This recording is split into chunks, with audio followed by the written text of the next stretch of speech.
hụ echiche udo, ọganiru ka ọ na-echere m, ọ gaghị ekwe echiche iro mezue.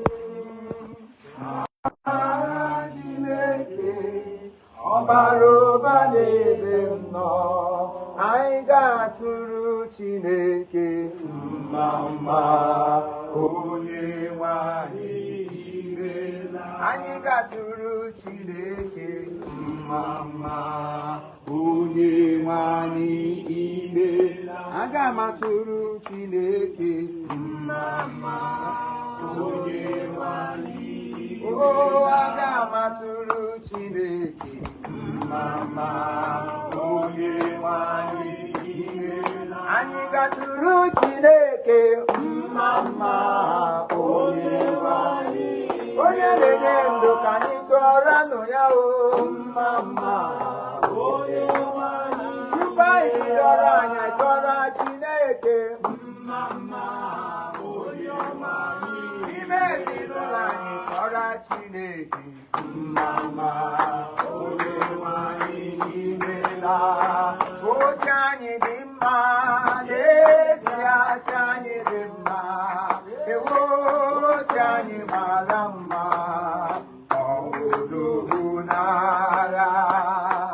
Anyị dị mma, n'ezie oche anyị dị mma, ewo oche anyị mara mma, nwanne, ọwụdogo n'agha.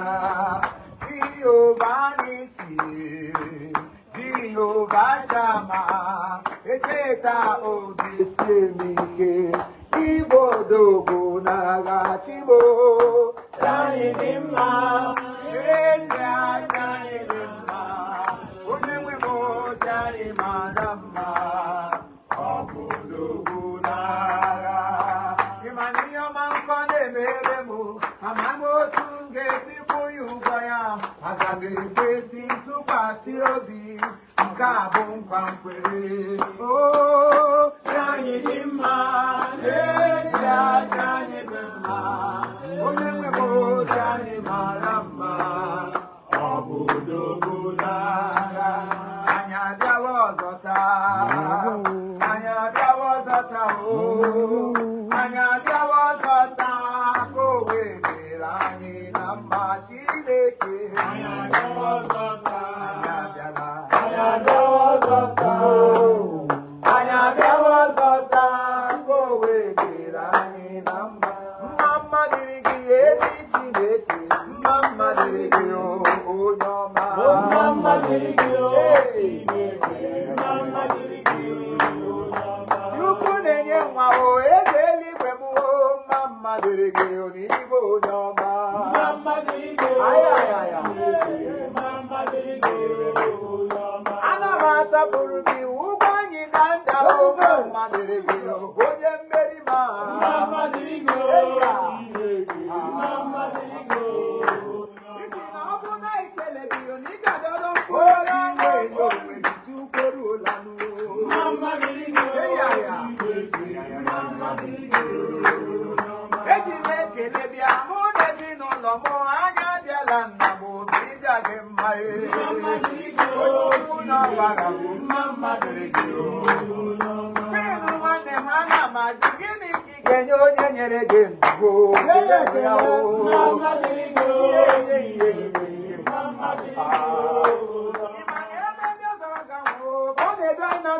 Chineke nna m, lekwa aka m, Chineke mma mma dịrị gị. Chukwu na-enye ndụ, Chukwu chifi m, abịala m ọzọ ibuli gị elu. Mma mma dịrị gị onye ọma. Eto ụgha n'ime m, Jehova ka m ga-enwe n'ihe aka mbe. Nwanne m etu ụgha nwanne m, Jehova ka m ga-enwe n'ihe aka mbe. Nwanne m etu ụgha ime ndụ m, Jehovah, Jesus, Baba.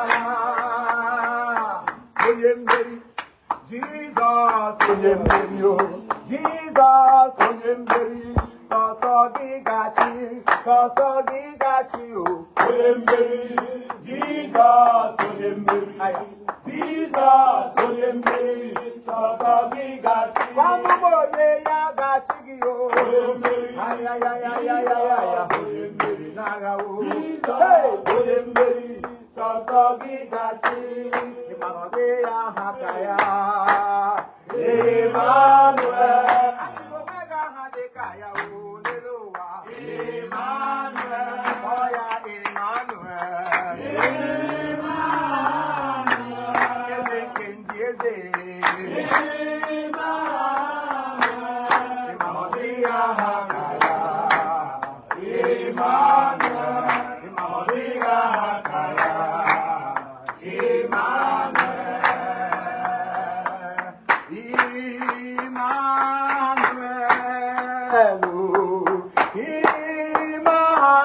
Emmanuel, Odea Hakaya, Emmanuel, Emmanuel Gonya Dikaya Uneloa, Emmanuel, Oya Emmanuel, Ezekiel,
Imela, Imela, Nam Imela, Mama, Nam Imela, Imela, Nam Imela, Nam Imela, Imela, Nam Imela, Ave Mama.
Can you begin to appreciate God for your life today?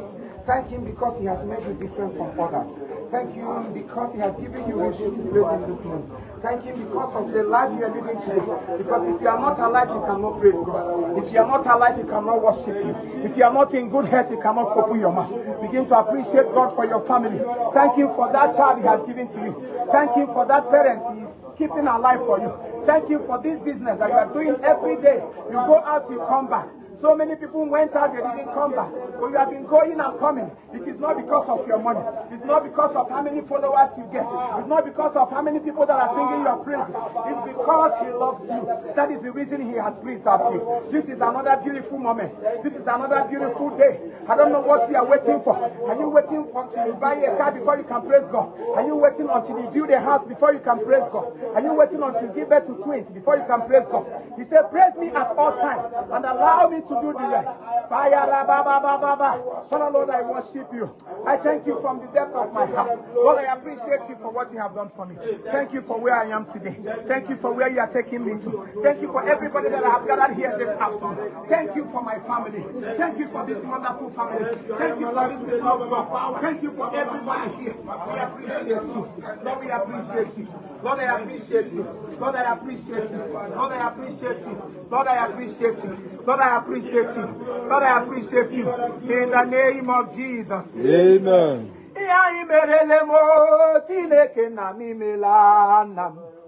Habuya mere anyị jiri bịa n'iru gị taa. Ebere anyị zara m olileanya m gwụrụ agwụ. Wee gụgụọ m akwa o, wee si n'ụmụ ndo. Eze Jizọs mo, etinyela m ite ekele n'ọkụ. Nna m olela, bịa mara ya rie. Onye na-ebuli elu Chineke etinyela m ite ekele n'ọkụ. Nna m olela, bịa mara ya rie. Ọnwụ kpeghe m ọnụ ọkwa gị kwuru ụgwọ m. Obi n'igwe nna m, bịa nara ekele. Bịa n'usoro nkele Chineke o mere m mma. Bịa n'usoro nkele Chineke o mere m mma. Ndị o mere mma kelee ya.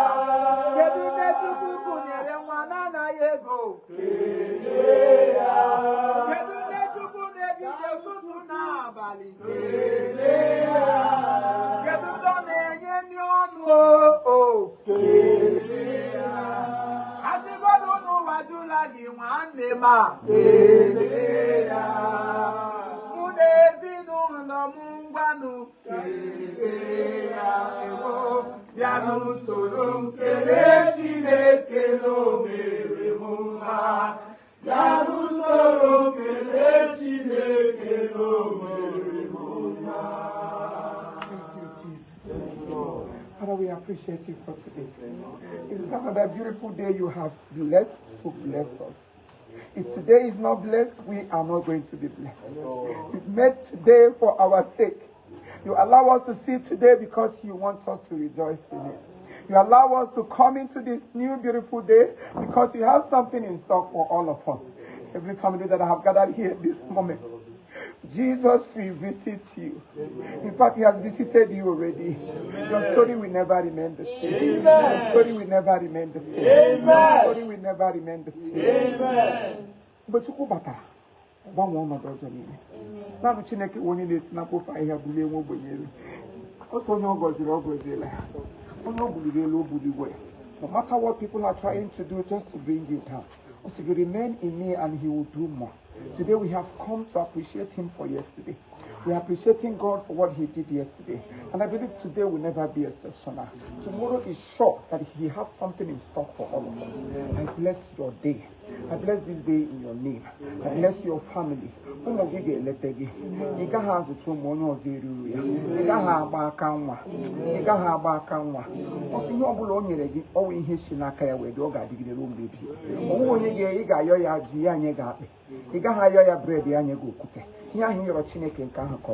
Today we ask you for life and protection. Today, Lord, without you we can do nothing. Even those are gonna walk a Chineke in dry now. Chukuta, Ige Dukwani. I got all our time. No, like a metaga when you came Kaka. Nah, Jesus. Let's take our national anthem. I want to go. Piano kani kele nu Jehovah nyebere. Onye bora imanyo tunde. Holy Lanya na debe. ebe ndị ọzọ gara nwụọ, ọ na-edu anyị na ndụ. Ọ gwọrọ ọrịa mgbe m nọ n'ọrịa, mgbe m na-eruju o hichara m anya. Ya ka m ji na-akpọ ya Jehova Shama, Jehova Nisi. Ịbụ chi m, ịbụ chi m, ịbụ chi m. Ọ bụ chi gị. Ịbụ chi anya ndị ahụ ụzọ. Touch yourself. Ha ga-adagbatịrị ụzọ nwoke obiọma. Olileanya ndị nsọ. Olileanya nke ndị nsọ. Ahịhịa nwụrụ ọkụ. Ahịhịa nwụrụ ọkụ ma ahụ ghere ọkụ. Gịnị ka anyị ga-eji? Ọ gịnị ka m ga-eji tụọrọ gozoro gị? Aga m akpụ isi ala nye gị ezigbo. Ịbụ chi m. Ebe ndị ọzọ gara nwụọ, ka ọ na-edu anyị na ndụ. Ha sị m ebe ndị ọzọ gara nwụọ, ka ọ na-edu anyị na ndụ. Ịma na fim ndị ọzọ mege nwụọ, ka anyị na-eme na ndụ. Ha sị m egwu ndị ọzọ gụga nwụọ, ka anyị na-agụ na ndụ. Ụlọ ndị ọzọ rụga nwụọ, ka anyị na-arụ na ndụ. Nwa ndị ọzọ mụga nwụọ, ka anyị na-amụ na ndụ. Ha sị m ekpere ndị ọzọ kpege nwụọ, ka anyị na-ekpe na ndụ. Ezi anụ fim ndị ọzọ mege nwụọ, ka anyị na-eme na ndụ. Ọ gwọrọ ọrịa mgbe m nọ n'ọrịa, mgbe m na-eruju o hichara m anya. Ya ka m ji na-akpọ ya Jehova Shama, Jehova Nisi. Isi ala m, sọsọ gị nwe ya. Ikpere ala m, naanị gị nwe ya. Chukwu isi ala m, sọsọ gị nwe ya. Ikpere ala m, naanị gị nwe ya. Onye ma ka isi bido, sọsọ gị nwe ya. Ndị nke anyị na-erita, naanị gị nwe ya. Nwa ahụ ka anyị ji m ọnụ, sọsọ gị nwe ya. Ezinụlọ anyị dị n'udo, naanị gị nwe ya. Chifiwo Production, sọsọ gị nwe ya. Onye ukwu ma onye nta, naanị gị nwe ya. Ada ọbụ na n'olu m, sọsọ ya nwe ya. Chiọma dị ebere m, naanị gị nwe ya. Thank you, Jesus. Ihe ọbụla anyị nwere n'ụwa ọrụ ya nwanwe. Ka dị na-aga n'ihu, ị na-eme nke a mee nke ọzọ, ya adịghị ka onye ike aka gị. No. As a cut off from me, you can do nothing. Everything you are today, it is of God. So do not boast about them. Rather, return the glory to the giver. And only that glory, He will bless you the more. So many stories, a lot of things is happening today. Many of us are carried away because of social media. So many are carried away because of one or two. But if you can remain with your senses, be focused. Be aware that this life is leading to somewhere. And it's only those who are careful will run away from all the temptations that is coming. Today we pray that God will direct your path, that God will direct your family. I'm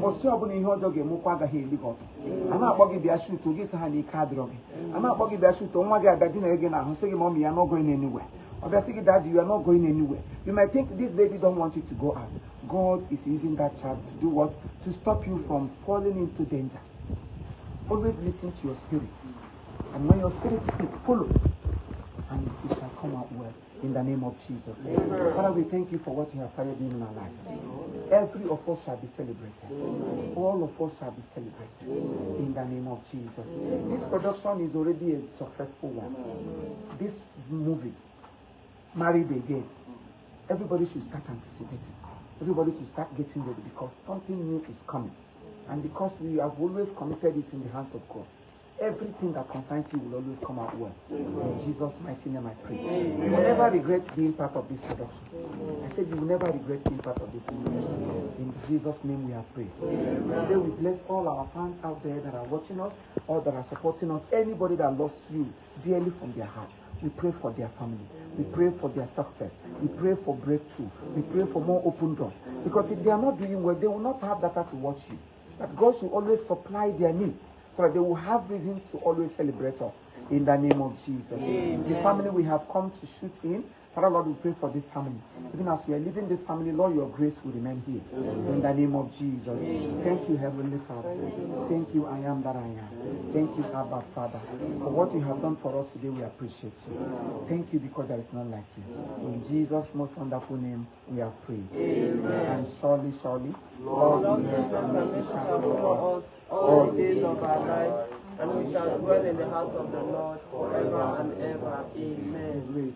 May the grace of our Lord Jesus Christ, the love of God, and the fellowship of the Holy Spirit rest with us now and forever. Amen. Thank you, Jesus. In the name of the Father, Son, and of the Holy Spirit. Before you sit down, yesterday, I went for a program. You know, I left you guys and I come out. So I made some money. So I decided to give us some. I don't know how to. Isimo, Amaradi Nisimo, Bujuku, Church card. Nandumo, Iyere na Rumu, Bujuku.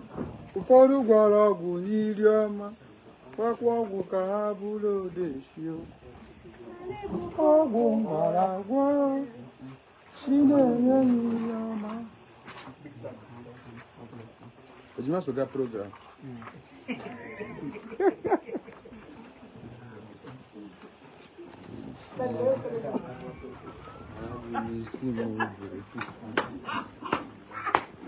Àwọn tàbí fún mọ́.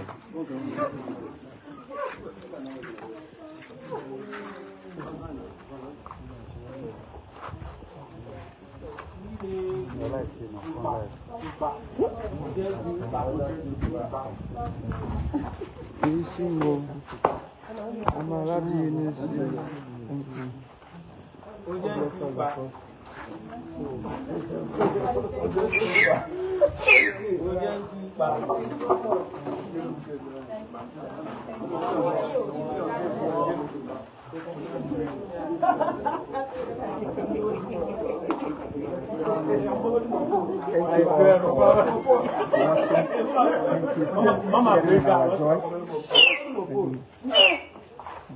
I let them dress. Come. Thank you, sir.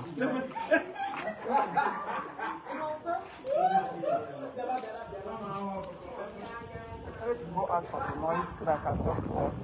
I know today is Sunday. I don't know what is your problem. I don't know what is bothering you. Something that whenever you remember them, you begin to cry. I have cried enough. The past week now, I've cried. Even though sometimes I will come out, begin to act as if I'm too strong. And I know I am not. I've always asked God to give me the strength to continue. A lot of pushing, a lot of temptation, a lot of distractions from the pit of hell, because I know they are not of God. But whenever I remember I have God, whenever I remember this gift, I will always see reason to keep asking God for strength, to continue to push. It is not all well. Sometimes it's not all about what we post on social media. We can post where we are happy, because after all, nobody shows us their negative part. It's only the foolish ones that bring their odd time online. Always try to bring in something that will encourage others for us to continue to live. So this Sunday is another beautiful Sunday.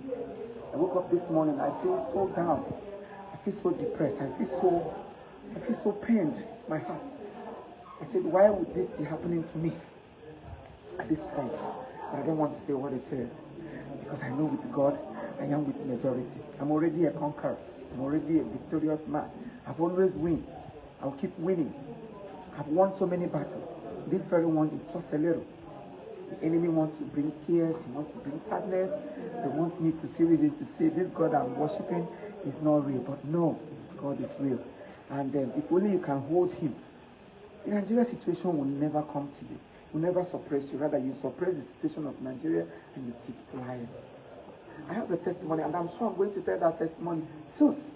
All of us will rejoice. Today, I will remind us of today. When the time comes, during the day of my testimony, I will remind us of this thing I'm saying now. I will tell us why and the reason I have been depressed all this while. I will not say it now, but I want you to keep on praying. When you're praying, pray for me, because I always pray for all of you. You may not see it working, but that you were alive today, it might be because of good you did years back. God is still using it to bless you. Always do good. See reason to appreciate God. See reason to help people. Do not speak ill of people, no matter how bad people try to oppress you. Keep on saying, you can do it. You can make it. You see the family God is raising through this production? We are just few here. You know how plenty we can be. But this production calls for few, and that is the reason you can see few of us. Or maybe some of them, they don't have anything doing today on set. That is why they are not here. So I love all of you. I love your support. I love everything. And the movie we are shooting now is titled Married Again. Married Again will be dropping on Chifimo's Movies TV on YouTube.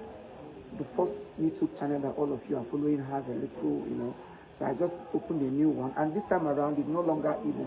It is pure English, comedy content, joking. It's a language that everybody can access.